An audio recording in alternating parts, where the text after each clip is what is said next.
கர்த்தருக்குள் அன்பானவர்களே, அனுதினமும் கிறிஸ்துவுடன் தியான வேளைக்கு உங்களை அன்புடன் அழைக்கிறோம். இன்றைய தியானத்திற்கான வேத வாசிப்பு யோவான் 18ஆம் அதிகாரம் வசனங்கள் 1 முதல் 13 வரை. தியானத்தின் தலைப்பு: பலாத்காரம் வேண்டாம். வாக்குவாதம் செய்யவும் மாட்டார், கூக்குரலிடவும் மாட்டார், அவருடைய சத்தத்தை ஒருவனும் வீதிகளில் கேட்பதும் இல்லை. மத்தேயு 12ஆம் அதிகாரம் வசனம் 19. குறைவுகள் அதிகமின்றி அமைதலாய் வாழும் வரை நமக்குள்ளிருந்து புறப்படும் குணாதிசயங்கள் எவ்வளவுக்கு உண்மையாயிருக்கும்?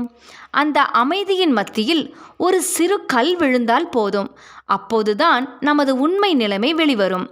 அமைதியும் பெருந்தன்மையும் இளகிய மனமும் உள்ள ஒருவர் என்று நாம் பெயரெடுக்கலாம். ஆனால் நாம் அநியாயமாக குற்றப்படுத்தப்படும்போது அல்லது தவறாக பேசப்படும்போது என்ன செய்கிறோம்? நம்மை நியாயப்படுத்த எத்தனை பாடுபடுகிறோம், ஆத்திரப்படுகிறோம், வாக்குவாதம் செய்கிறோம். நமது சத்தம் எடுபடாவிட்டால் சத்தம் போட்டு பேசி சாட்சிகளையும் ஆதரவுகளையும் கூட தேடுகிறோம். ஒரு ஆவிக்குரியவனுக்கு இது தகுமா? இங்கே தான் நமது உண்மையான குணாதிசயம் வெளிப்படும். நாம் காட்டும் பிரதிபலிப்பு கூட மற்றவர்களை பாதிக்கக்கூடியவை. ஏன் நாம் இதை குறித்து சிந்திப்பது இல்லை? இது ஆண்டவருக்குரிய குணாதிசயம் அல்ல. இயேசுவை பிசாசுகளின் தலைவன் என்றனர் மார்க்க தலைவர்கள். மதிமயங்கியவர், புத்தி தடுமாறியவர் என்றனர் குடும்பத்தினர். ஜனங்களை வஞ்சிக்கிறவர் என்றனர் ஜனங்கள்.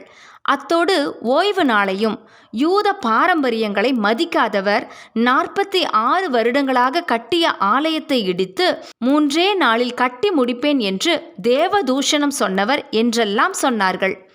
இத்தனைக்கும் ஆண்டவர் தாம் குற்றமற்றவர் என்று நிரூபிக்க பாடுபட்டாரா?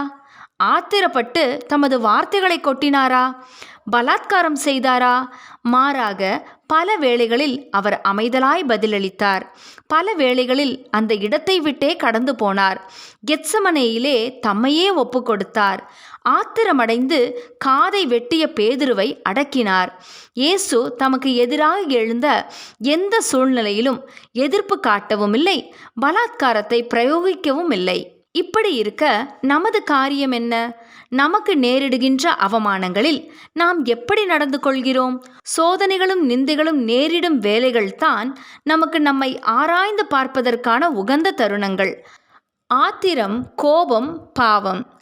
ஆகவே அவை நமக்குள் இருந்து வெடித்து வெளிவரும்போது ஆவியானவர் துணையை நாடி அவற்றை அடக்கி சொஸ்தமாவதை நாடுவோமாக. அவர் வழிநடத்துதலை ஏற்றுக்கொண்டு முன் செல்லும்போது, இன்னொரு தடவை நாம் சோதிக்கப்படும்போது நமக்குள்ளான வளர்ச்சியை நாமே கண்டுகொள்ளலாம். கிறிஸ்துவின் ஒப்பற்ற பண்பை நானும் கற்றுக்கொள்ளலாம். ஜெபம் செய்வோமா?